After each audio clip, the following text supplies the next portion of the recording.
US and China could be poised for their biggest meeting in years, but don't expect that to immediately ease tensions between them. That was the message from the US State Department as Anthony Blinken headed to Beijing.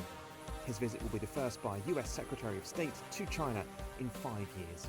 We have differences on a wide range of issues, and we're going to be clear and candid about those issues. It doesn't mean we will have any breakthroughs on them on this trip. The comments followed what was reportedly a tense call between Blinken and Chinese Foreign Minister Qin Gang. A ministry readout from the call quoted Qin saying the US should stop interfering in China's internal affairs, stop harming China's sovereignty, security and development interests in the name of competition. Blinken's trip was originally scheduled for February, but that was postponed after a suspected Chinese spy balloon flew over US airspace.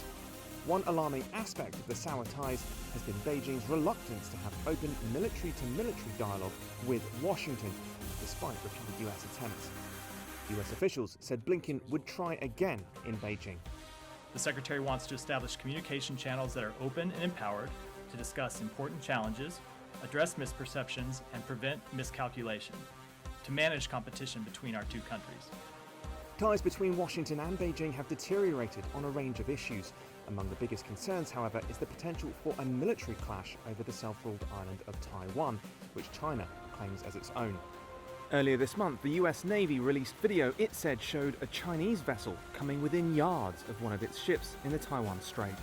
The two sides are also at odds over China's support for Russia amid the invasion of Ukraine, as well as trade, semiconductors, and human rights issues. However, US officials still expect that Blinken's visit will pave the way for more bilateral meetings in the coming months.